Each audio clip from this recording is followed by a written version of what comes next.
with the world like we have right now. And so I love that. All right, so welcome everybody here. We are going to be studying nonviolent communication and connecting it with A Course in Miracles. And if you haven't heard of nonviolent communication, even if you have, I do have a little video that I'm going to show that is just very short but sweet. Short but sweet. I'm wrong again. Beg your pardon? I had earlier said I thought you were going to do the pamphlets tonight, but I'm wrong. No, we're doing the nonviolent communication in relationship with the psychotherapy pamphlet. The psychotherapy. Okay. So Well, yeah, so nonviolent communication and psychotherapy. And so it's a connection thing. So never wrong. always perfect. Always perfect. Always perfect. Yeah. All right, so here we go. And this is Marshall Rosenberg. He's the inventor, author of the nonviolent communication and the book that we're going to be reading. And so I hope you enjoy.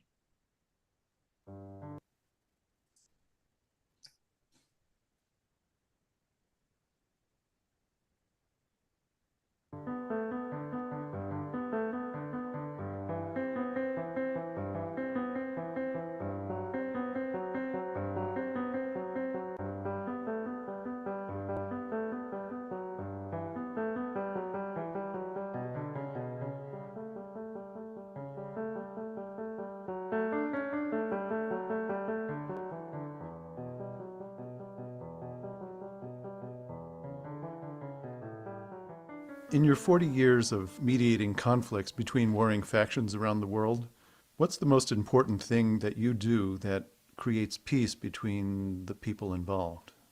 First, I never hear what they think.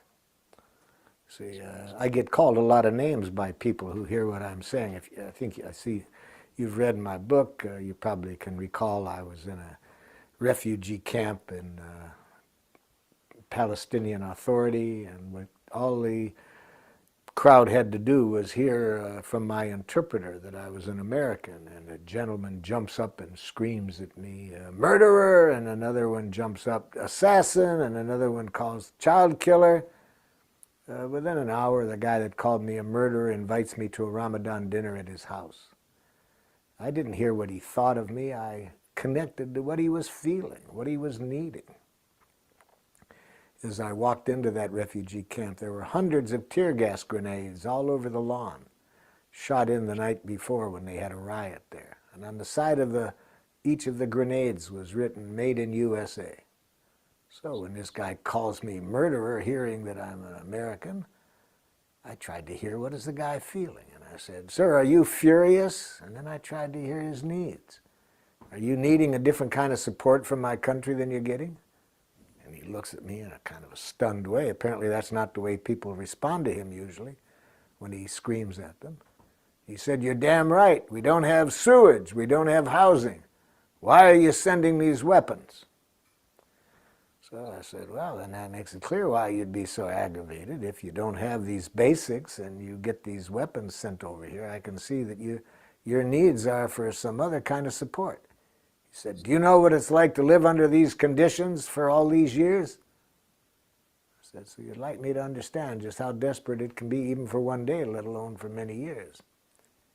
So I heard what was alive in the guy. Not what he thought I was, a murderer. I didn't say, "I ain't killed anybody."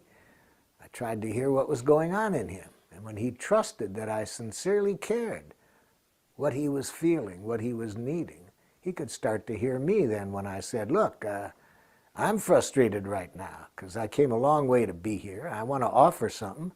And I'm worried now that because you got me labeled as an American, you ain't going to listen to me." He said, "What do you want to say to us?" So he could hear me then. And incidentally, we have a school there now, one of the schools that we call a nonviolent communication school in that refugee camp. And whenever I go to that region, I'm well received hospitably in that refugee camp. But I had to see the human being behind the names that he was calling me. Being called a name is not the same as being violently attacked by terrorists. Do you feel that there is ever justification in using violence or aggression when responding to such an attack? Here, I would say no to violence or aggression, yes to the protective use of force. There are times when we need to use the protective use of force, but never violence and never punishment. The protective use of force is necessary when another person, for whatever reason, is not willing to communicate, and meanwhile, their actions are threatening our needs. So we need to take whatever action can be made to protect against that happening. But we can do that without violence. Gene Sharp's writings show how throughout history people have defended against even armies and violent armies coming at them through the protective use of force. I was walking down a street in Paris about 4 years ago, a busy street, and a woman was walking next to me. All of a sudden, a man comes running up, spins her around, and hits her right in the face, and he starts for her again. Well, there wasn't time for me to talk with this man, so I used force to restrain him from doing that again. I didn't want to punish him. I didn't beat him, but I had sufficient force that I could keep him from continuing. So yes, times you use force to prevent violence, but not in the form of punishment to make people suffer because you have judged them as evil. But just talking to terrorists and the governments who harbor them doesn't seem to work either. Look at all the peace talks we've had, and the violence just continues. Well, the kind of peace talks we have, I'm not very optimistic that they can prevent violence. They're not the kind of connections that get people connected with each other's humanness. They're basically arguments, and that they try to find some compromise. We need to grow up and find out that there are far more powerful ways of having peace talks than the ones we now engage in. How would you engage these people in peace talks? Pretty much as I told you I did with the tribes in Africa, or when I've done, I was doing a little mediation between a group of Israelis and Palestinians in Jerusalem. And I started that. I said, let's look at what your needs are that are not getting met. And a Mukhtar, who was a mayor of a village, he looked across at the Israelis and said in a nice tone, does it bother you people to be acting like Nazis? And then a woman jumps up, an Israeli woman jumps up and immediately says, I should have known better than to come to this meeting.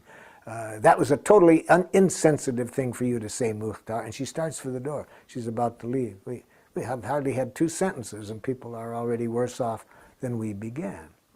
So my role there was to help each connect at the need level. So I said to the Mukhtar, and I knew what he was reacting to. He was reacting to a law that enabled the people to be put in prison for 6 months on suspicion. He was reacting to that. I said, Mukhtar, are you needing some understanding of how your need for safety isn't met with that law? He said, that's what I'm trying to say. Well, of course, he didn't say it exactly that way. And then I helped the woman to hear that. And then it was a different connection than when she's hearing that she's a Nazi. And so that's what I do in those cases. I help people speak a language of life, which is closer to the truth, just what everybody needs, and stay away from these enemy images that can easily sound like blame, criticism, attack. And unfortunately, most people aren't taught the language that I am suggesting, so I have to loan it to them when I do mediations at that level. Considering the amount of violence in the news, what do you say to those who describe your ideas as naive or utopian? I see a different world than the people probably do on the television and in the news. For example, I see the violence. I work in the places with the violence. But what they don't see are the people that I work with who have a different worldview. They have a different consciousness. And these people are spreading their consciousness rapidly. So these people are what give me the hope that they're not hard to find in every country. For example, Father Chris Rajendran, a priest in Sri Lanka. He's doing incredible things there, using our training to get the both sides that have been at war to do reconciliation work. He has an orphanage of kids that have been orphaned by the war from both sides, and he's showing these kids now how to relate to each other in a different way. So in many countries now, I'm working in about 35 countries, and I see that kind of person every day in my work. So I see a different world than the people see on the television. I'm not naive. I see the suffering. I was in a refugee camp not long ago in Sierra Leone, and I was working with a French physician was accompanying me on this trip, and when the director of the refugee camp heard that she was a doctor, he said, "Would you come with me? There's this child that's not very well." And I followed her over, and she was leaning over the child and the mother, and I said, "Pascal, what's the matter?" She said, "The baby's dying of starvation." I said, "Why?" She said, "The mother's dying of starvation." And I turned to the refugee camp leader and I said, "Why is this woman starving?" He said, "Well, why is this child starving?" He said, "We lose 7 a day." You see. So I've seen this. I'm not naive. I know what's going on. I work in Rwanda. There are people that have had everybody in their family killed. So I know what can happen in this world. But I'm working with people all over the world that tells me it doesn't have to be that way. There's people who have survived all of that and never lost a consciousness that that isn't what our nature is. There's nothing we human beings like more than to contribute to one another's well-being.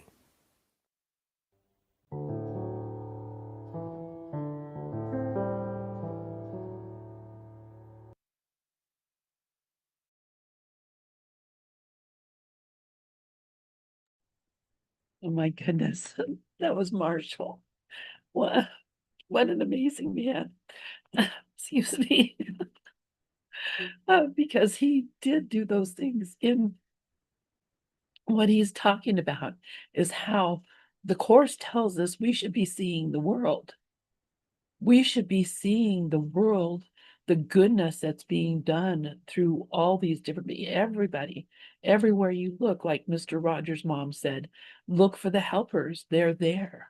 So instead of looking at all the suffering and the upset, look at what's really happening and know that, how can we change that? This is something that is um my like theme here all the time. This world has enough for everyone, and everyone there would be no starving people if everything was given to everyone who needed what they needed, because it's here. I mean, even in this country, how many millions of tons of food do we throw away, bury, compost? Um, I mean, it's just, there's enough food for everyone. But the reason that not everyone has enough food is because of their systems, the way their governments work. Their and the whole idea, I'm not going to go into capitalism, but it's the whole idea of, I have something and it's mine, and I'm not going to give it to you or allow you to have it unless I want you to, and there you have to give me a bargain for it and all that stuff. That is not our natural life, our natural being. Our natural being is to have all, give all to all. That's our natural being. That's how we're made. And so, the fact that these things are happening, there's land grabs and wars and all these things are happening, is because people are feeling a sense of disconnection. First off, disconnected from our Father, disconnected from each other, disconnected from the world. And so the whole purpose of A Course in Miracles is to reconnect, reconnect us. And that's why I think this language that Marshall Rosenberg is talking about, the language of nonviolent communication, is so helpful, because it's based on what people actually need people, your actual feelings about what is going on. And when we understand each other's needs and we understand our feelings, we can get back to what he calls what's alive in us, the being that we are, what's alive in us. And in that way, we connect in a whole different way. So even if we're studying A Course in Miracles and doing all these other things, to position your thoughts on actual learning how to connect with each other in an open and honest way is the key. It's the lack of communication that causes the lack of connection, the lack of experiencing each other as the Christ. So anyway, those are my thoughts. And I don't know if is there anybody here who hasn't? Glorian, yes, please. Oh, no, I didn't hear your question. I was just going to share what was coming to me as Marshall was speaking, Yes, which was please. just so beautiful. You know, what I was hearing is where he said about force to prevent violence, not to cause or inflict suffering. And really, you know, if you really think about that, to prevent violence is loving. But if we were going to inflict suffering or punishment or retaliation, that's hatred, that's the ego. So as he was speaking, it was coming to me, you know, it's not really about the analyzing mind of what's right and what's wrong, because that's always wrong, because that's opinion and that's of ego. But the idea is to be receptive and asking his will, using world discernment. What's the loving thing to do here? And of course, we're always supposed to be recognizing our brother as ourself, recognizing there's that one carnal mind and the one Christ mind. So that's all it is. We're always seeing ourself. If we're aligning with that false mind, we're projecting guilt and fear, and that's what we are seeing. If we align with the Christ mind, we're extending the love of God received. And that's really it. So, you know, we can look at it like from what the Course would say, above the battleground, which is aligning our mind with the Holy Spirit. And the Holy Spirit, sees what we see, but believes it not. So that's what we want to just be in this practice of always asking, always listening, and not only that, not stopping there, but following the love and the directions that we're given from the Holy Spirit. Thanks. Thank you. Yeah, thank you, Glorian. I appreciate that so much. And yeah, I mean, that's what we're learning how to do here.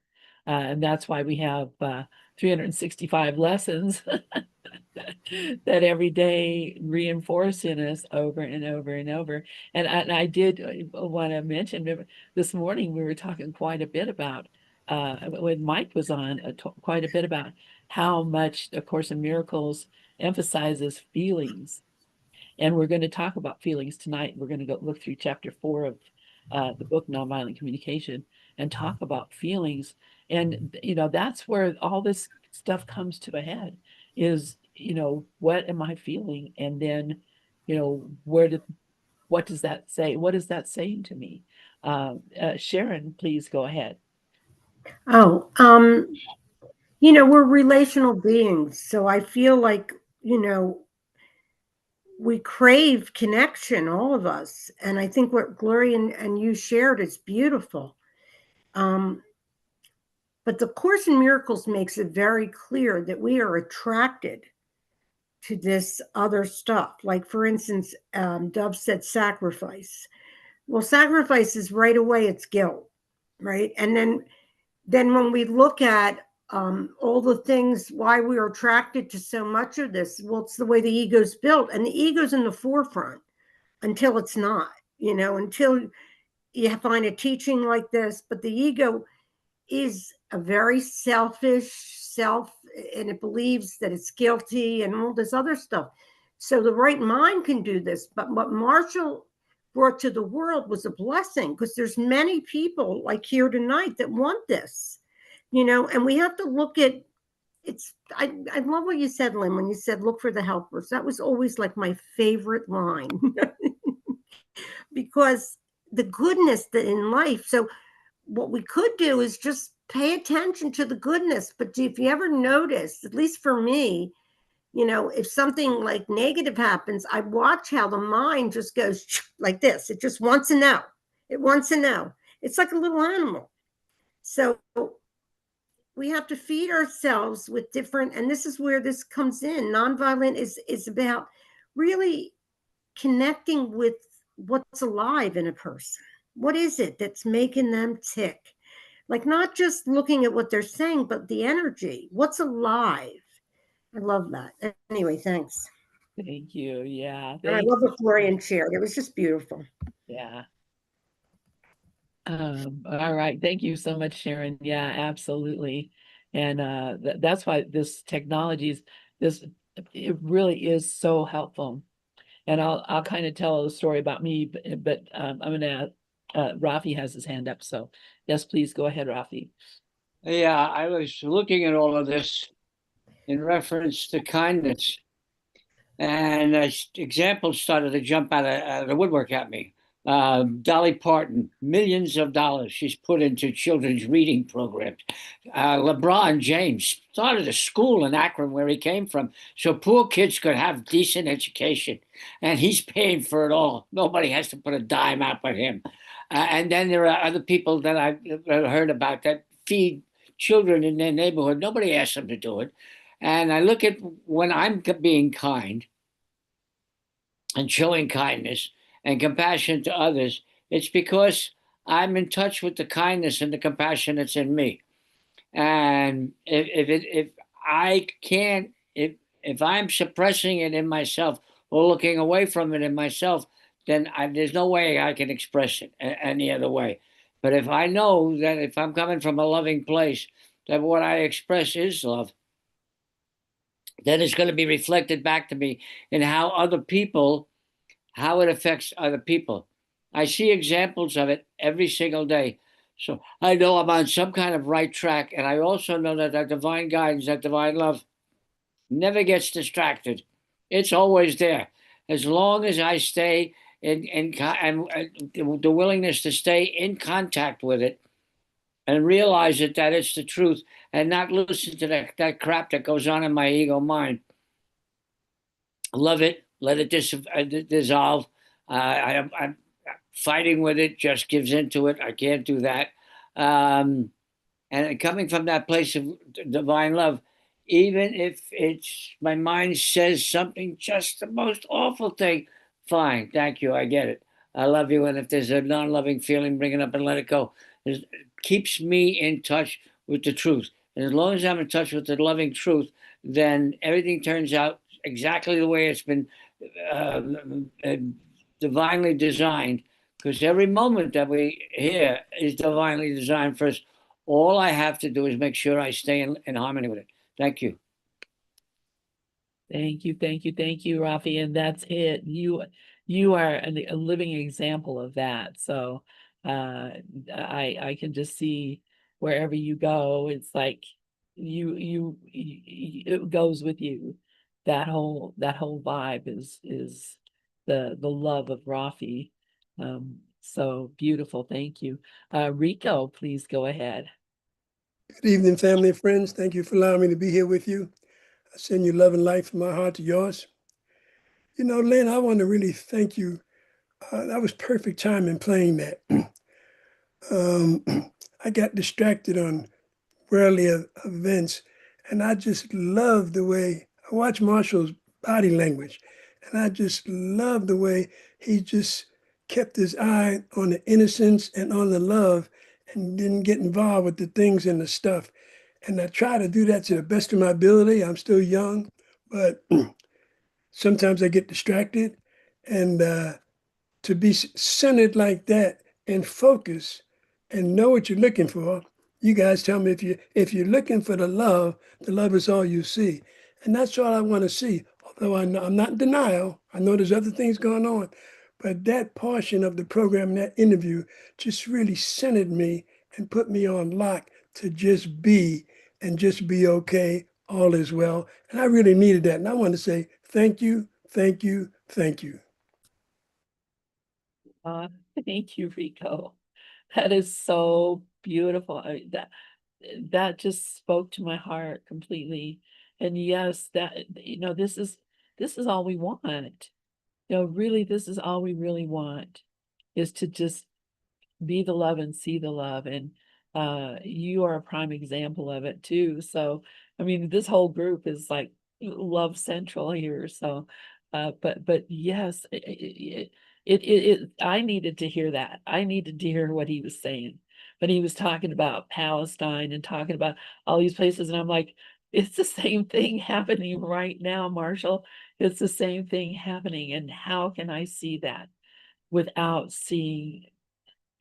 being afraid? How can I see that without being afraid? And he spoke directly to me as well. Like, here's how you see it. Jesus has been telling us this over and over in the Course of Miracles. Marshall telling us straight up, this is how you got to see it. And knowing, see, the thing that's so beautiful about nonviolent communication, which we'll get through as we go through the book and practice doing this work, what eventually comes to see is that the Christ is in every single one of us. And when you do this process, you're actually connecting to and addressing the spirit that's in them, not the person, the personality, the ideas, the thoughts. They don't even look at that. You won't even see that anymore. What you will see is the real person, what they really are. And what each and every single one of us really is, the Holy Son of God. Bright light on a hill right here, and you will see it because you're not covering your eyes with that other crap anymore. So thank you, Rico. And did you want to say something, Ed? We'll just hang on, let Brooklyn and then Glorian and then you're third, okay? Go ahead, Brooklyn. Namaste, mighty companions. It reminded me of don't take anything personally. And I love what he said, I see things from a different world or a different way. And that's what it's all about. Like the world just pulled the rug from under my feet today. And I have a choice to see it either, oh my God, and jump out of the window, or everything that happens is for my benefit. So we have a choice which way to look at it. Yeah. Thank you, Thank Brooklyn. you. Thank you. Glorian, please go ahead. Yeah, I love all this sharing this evening, and everyone had such wonderful insight. Going back to Sharon, where she's talking about the attraction of guilt, that is what the ego is. It's attracted to guilt to keep itself alive. And where Dove put in the chat, the reason for lack is sacrifice, he said, Jesus. So the idea is we're always only sacrificing what we truly are by accepting something that we are not. And then Rafi's share about the you shoulds of the ego and resting in the guidance of divine love. And that's always the answer. The answer is always to surrender those attack thoughts, escape from the world we see, and rest in the divine guidance that comes through us from the Christ within. And then Rico, what you shared there about the innocence and the sinlessness, and which is really recognizing the love everywhere in everyone, which is what? Equality. And Jesus tells us only equals are at peace, but we can only see our brother as equal if we're aligned with that Christ mind. So when we're immersed in the teachings and we are in that experience of love, aligned with love, then we recognize love. So that is the constant goal, asking his will in everything we do, choosing to align our mind with the Christ mind, instead of this false perception of what we're seeing outside us, which is merely a mirror and not a fact. So then I think it was Sharon who said, the helpers along the way. But the helpers along the way is everyone and everything. We embrace everything. Everything is our opportunity, whether it's a reflection of love's presence that we appreciate, great. And if it's a temptation, we look at that as well and recognize that it's a projection from my mind showing up so that I can change my mind about who I think I am. So it's always perfect. We work with everything, and everything is our helper. And I really do believe that if we start to recognize, and Dove always says it, that, everything's coming up for our good. If we really accept that and recognize it's a projection of our own mind, it's a gift. So I love that. And then what Brooklyn just shared is really just so important in walking through our day, recognizing that any seeming attack is not about us. We're impersonalizing the error, recognizing that if something seemingly is an attack against me, in my defenselessness, my safety lies. I don't have to respond to that because it's not about me. And there again is the choice for aligning our mind with the love of God, surrendering this false sense of self. Thanks, everyone. And of course, I loved everything you said too, Lynn. Thanks. Thank you, Glorian. Yes, wow. Thank you, thank you, thank you. Edward, please go. Did you still want to say something? It's just what was coming up, but I believe Glorian said it was is love, or a call for love. That's everything in a nutshell. I'm understanding correctly. But then the next step is to hear the voice for the Holy Spirit, to renounce now as my own teacher, and to claim the Holy Spirit as my teacher and guide, Jesus Christ. And then something that I was blessed with today, basically, is just ask. Tell me what to do, and only that will I do. So pray, listen, and follow. And then back to the initial question, or observation, or whatever that I have with Dove, was discernment. So discernment of the Holy Spirit's voice, and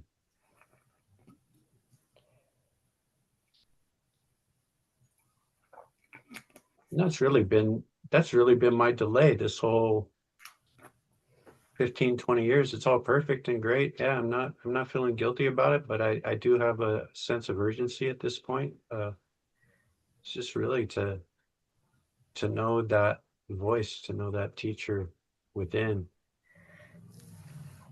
more than anything, because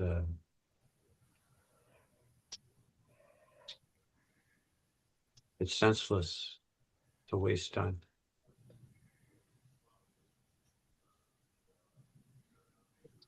It's not even just senseless. Jesus tells us it's tragic. Yeah. Delay in eternity doesn't matter, but a delay in time is tragic. And that Marshall says that a lot. You'll hear him saying it's a tragic expression of well, we'll hear it. I'm not going to talk anymore. I guess the words can't come. Sharon is next, and then please go ahead, Sharon. Well, I just love everything everybody shared, but when Glorian said one thing that really stood out for me is that we will defend, and I don't know her exact words at all, but what she was basically saying is we will defend the character, which we're not. Like we'll think our character means something, and the very thing that we are, we'll just let it go like it's nothing when it's God. You see how ridiculous? It's so good for me to hear this. The reminder tonight, what Ed just said, is what I want, is to stop and pause and ask. Like, I think I know, but we don't. We don't really know because, but what Glorian said is just so helpful. Like, why would I want the very thing that I'm not? But there, see that the valuing, and it's also kind of looking at the fact that it's just a habit. It's a habit. That's what it is. The ego is the habit, and the habit has to break. And that's, but look what you're getting. You're getting love. And we have an inner teacher, and the teacher will always give us the right answer. So why waste time? Just plain habit. Anyway, thanks. Yeah. Thank you, Sharon. Yes, I think everyone agrees. We've been insane, but we are no longer wholly insane. Jesus tells us you are no longer wholly insane. So that is good, good news on my part. Dove, please go ahead.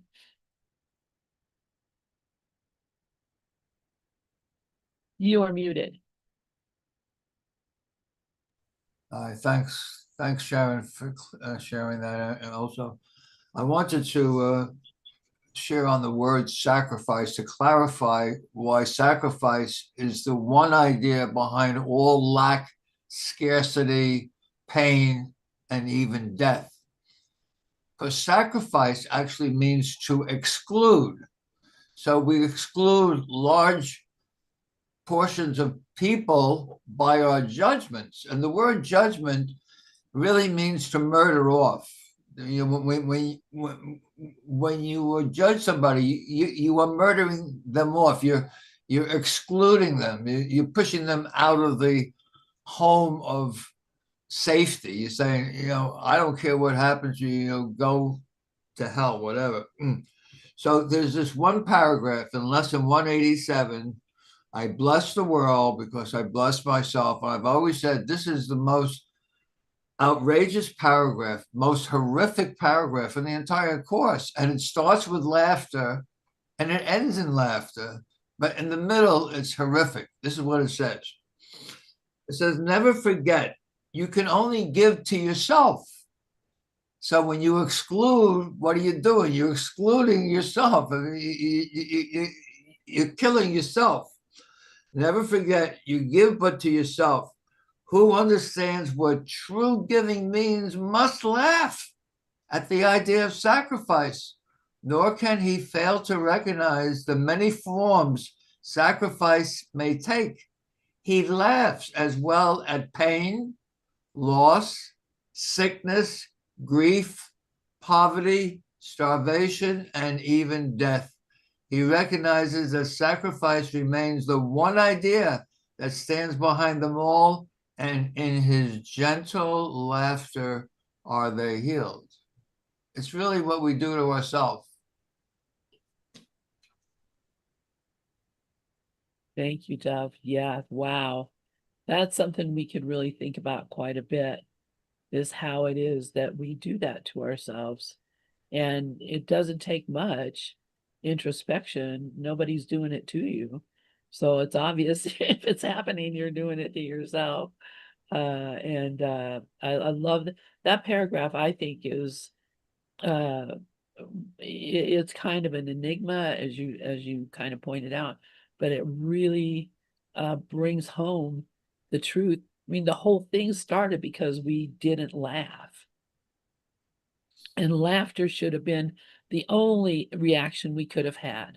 If you were in heaven, just having a wonderful life and just enjoying yourself and co-creating with God, and somebody said to you, "Hey, you want to go someplace where you're going to be tortured?"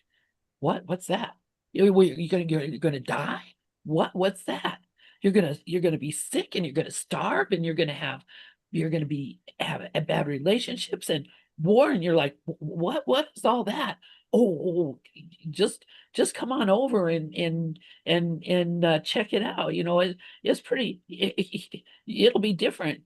And if you didn't just say, "I don't think so," that's a crazy idea.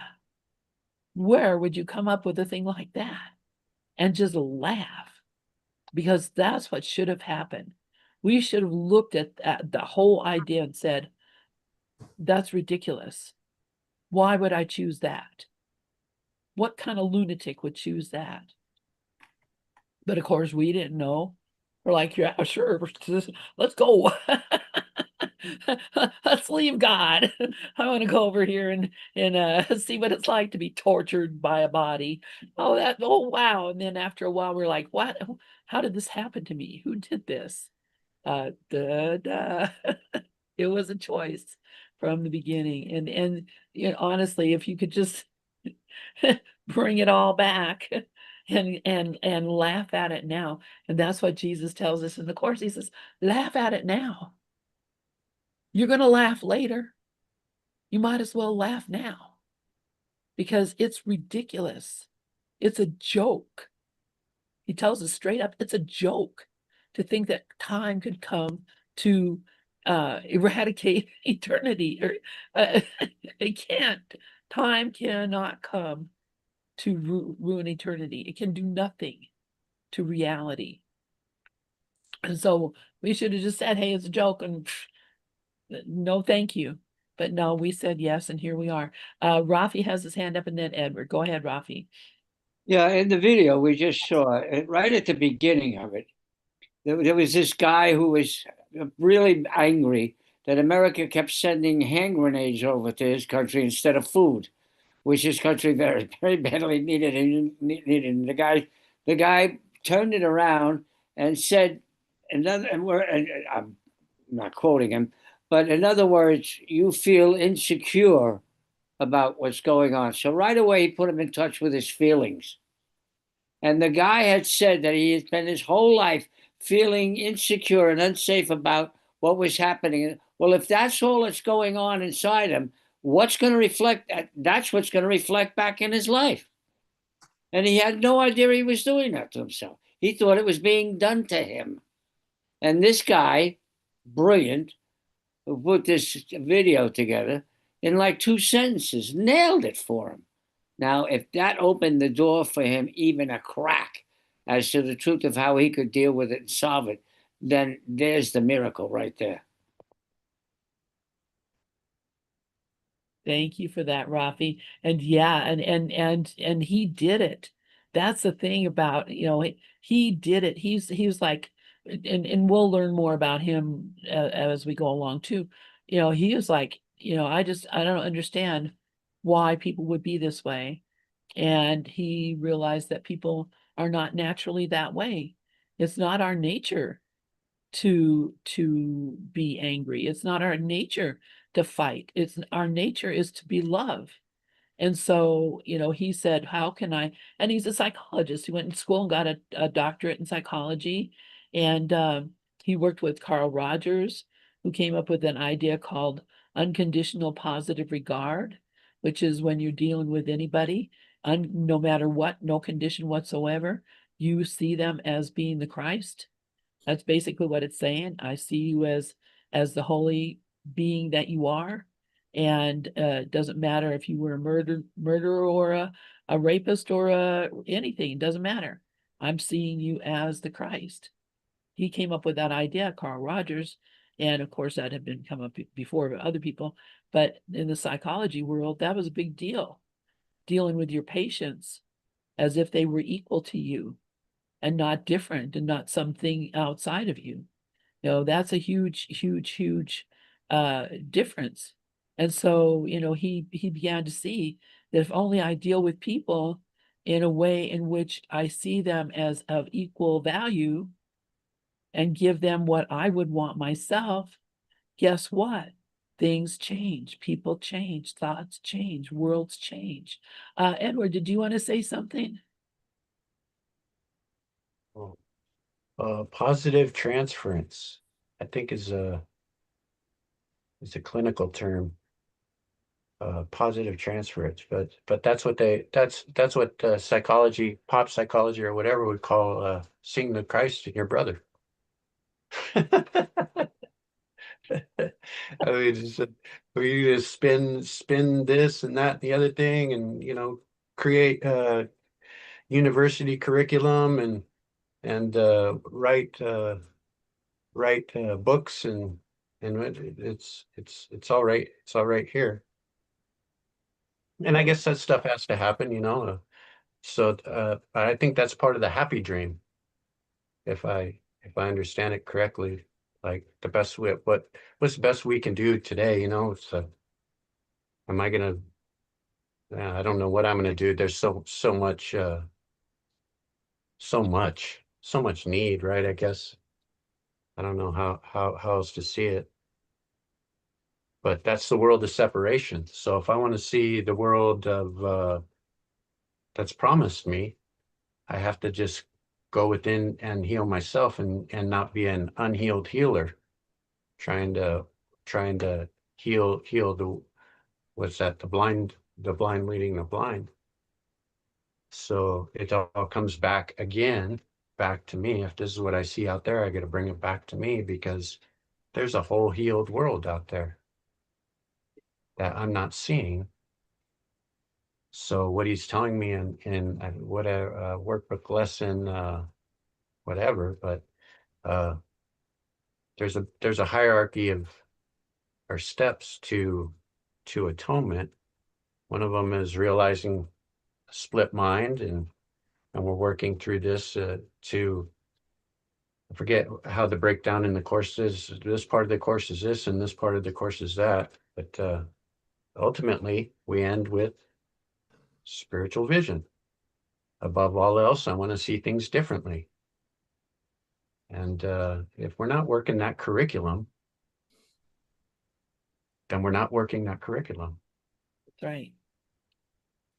No. That's right. If I'm seeing this outside of myself, then I gotta bring it back home. And how do I get you know, just let me be a happy learner. I might be a slow happy learner, but at least I'm on it, and follow the thing, you know. God, for 10, 15 years I've been doing this, you know, and it's not until I get down further down in the hole, or in the funnel, as they call it, you know, I can see time is kind of like collapsing on me, time and space. And I'm realizing more and more, like, holy cow, above all else, I want to see things differently, you know. I guess that's it. Thank you, thank you, thank you. You're right. You're right. And then now is the time. You know, we're in that funnel. Glorian, please go ahead. Yeah, thank you for that share, Edward. And that's so important to recognize what you said about the unhealed healer, that it's only the Holy Spirit. By allowing the Holy Spirit to lead and guide and direct us, that's the one teacher and that's the one therapist. And this is perfect because we're tying it into our psychotherapy practice process pamphlet, which is, you know, what we said we were going to do. So where Lynn mentioned there the unconditional positive regard, I see you as the Christ. That's the whole idea of joining in sameness and equality and oneness, and, you know, letting go of judging, analyzing, and separating. That's why what our psychotherapy pamphlet heals, because we're joining in the oneness of the Christ instead of in a situation where we're, you know, separating ourselves, judging, analyzing. And the only thing that judges and analyzes is the ego, which is an opinion, which is the unhealed healer, not listening to that Christ within, the one therapist, the Holy Spirit. Thanks. Thank you so much, Glorian. Uh, absolutely. And that's I just was gonna bring up from the psychotherapy pamphlet. Let me see if I can find it easier this way. Let's see. It says that healing begins when the therapist sees the patient without judgment. Healing begins when we see each other without judgment, and the judgment is what brings about all the upsets and the fears and everything that go on with us. But when we see each other without judgment, we open to the reality of what we are, which is the Christ. So, and that's always there, never not there, never not there. Doesn't matter who it is, never not there. The Christ is here. Glorian, yes. Yeah, Oh, and that's has her hand up too. Go ahead, Glorian. yeah, that's it. If we're seeing without judgment, we're looking with Christ's vision, because the ego analyzes, separates, divides, perceives. So when we're doing that, looking without judgment, we're looking with celestial vision, with Christ's vision. Thanks. Thank you. Brooklyn, yes, please go ahead. Thank you, everybody. I just happened to have written a poem 2 days ago, and it's perfect for this. Let's hear it, girl. Okay. I call it First Poem of the Year. Who wants to cry, reprimand, and judge in sight of something, not of here? Fear to leave a way of thought, a sight of witness, not of here. Who knows visions, depth of core, beyond all stories in the stream? Who feels the blessing of this flow, gratitude of what is here? Thank you. Thank you. That is beautiful. Thank you. As always. So we have about 6 minutes left. Oh, and I see Rafi had his hand up. So go ahead, Rafi. Yeah, thank you, Brooklyn. You just reminded me that that this dream that we're walking around and who put it here? I put it here. Why did I put it here? To show me that it's a school to show me what I need to correct to wake up from the dream that wasn't here in the first place. Well, where did that dream come from? I am the dreamer of the dream. So the dream came from, so I am doing everything I possibly can to wake me up from a dream that doesn't exist in the first place. Where's the separation? There's no such thing. I put the dream here for my benefit. Oh, and it doesn't exist? No. So what is reality? I am. Oh, that's all. Thank you. Thank you, Rafi. That's it. It's me. Lynn, I think Edward put his hand up.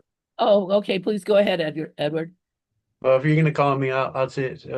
Oh, geez, it just went out. But Rafi put me in a different state. No, Rafi didn't, but I went there. Thanks, Rafi. Oh, bummer. Sorry, That's all I right. It'll lost come it. back. Lost. It'll come back. Yeah.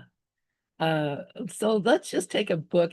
We're starting with chapter 4 of the Nonviolent Communication book, and we'll move more into that next week, identifying and expressing feelings. And Marshall says, the first component of NVC is to observe without evaluating. The second component is to express how we are feeling. So to observe without evaluating is just to look and wait and judge not. As A Course in Miracles tells us, we just look and we don't judge, we don't evaluate. And then we express how we're feeling, which brings about the prompt and ability to communicate. So first we observe without evaluating. Psychoanalyst Rollo May suggests that the mature person becomes able to differentiate feelings into as many nuances, strong and passionate experiences, or delicate and sensitive ones, as in the different passages of music in a symphony. For many of us, however, our feelings are, as May would describe it, limited like notes in a bugle call. And we're going to learn that. We're going to learn that as we go along here. And some of us already have, experienced some of this, that there are feelings that we don't even know what they are. We can just be saying, oh, I'm angry, and not even know that there are like 17 different flavors of anger that could have whole different meanings if you used a word like disappointed rather than angry. Those are two different words, and that they both express the same feeling. And so we learn to express ourselves in words that are more accurate to what we're feeling, which when we can pinpoint more accurately what we're actually feeling, then we can address what the purpose, what the cause of it is, and be able to just let it go. But as long as we think that it has a certain meaning and anger is the big deal, well, anger is never justified. Why is that? Because we don't even know what anger is, for one thing. So the heavy cost of unexpressed feelings, Marshall says, our repertoire of words for calling people names is often larger than our vocabulary of words to clearly describe our emotional states. I went through 21 years of American schools and can't recall anyone in all that time ever asking me how I felt. Feelings were simply not considered important. What was valued was the right way to think, as defined by those who held positions of rank and authority. We are trained to be other-directed rather than to be in contact with ourselves. We learn to be up in our head, wondering, what is it that others think is right for me to say and do? And I'm going to leave it at that. We'll start this next week. Just to give you a teaser of what the book is going to be looking like. We're going to be learning how to actually look at these things and express them and hear them. That's the most important component of nonviolent communication, is listening and hearing without judging. Rico, yes, please. I just have to say one more time, to be like New York. It made it so nice to have to name it twice.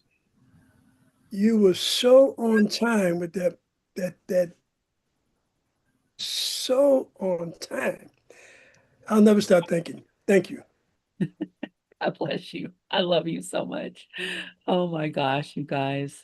Thank you, thank you, thank you for being here with us. And look forward to seeing you all tomorrow morning. Oh yeah, and so Sharon and Bob are going to be on Thank you, tomorrow Liz. evening. Also Friday, Glorian, are you still here? Yeah, I'm here. Glorian, do you want to say what it is that we're going to be doing on Friday? Because I Yes, don't. we're going to be reading The New Discipleship from Leave Your Nets by Joel S. Goldsmith, Acropolis Books. And it's a rededication to spirit, to giving our lives to the service of spirit. So we just finished our book, The Art of Meditation, and we're going to be starting The Art of Spiritual Healing. But in between here, we decided that we're going to renew this discipleship in our giving our lives over to the service of the Christ. So that's what we will be doing. And that will be Friday morning at 11:30 Eastern, 11:30 a.m. Eastern time. So, and that's when we generally do our Joel Goldsmith group. So shouldn't be too difficult to remember as well. Lynn, tomorrow is 10 o'clock, right? It's not 9:30. Well, okay. Let me go offline here and Okay. we'll And the chat for a actual minute. Tuesday schedule, Prudence plays until 10 o'clock. Till 9:30. Prudence? Prudence, really? I thought 10. No,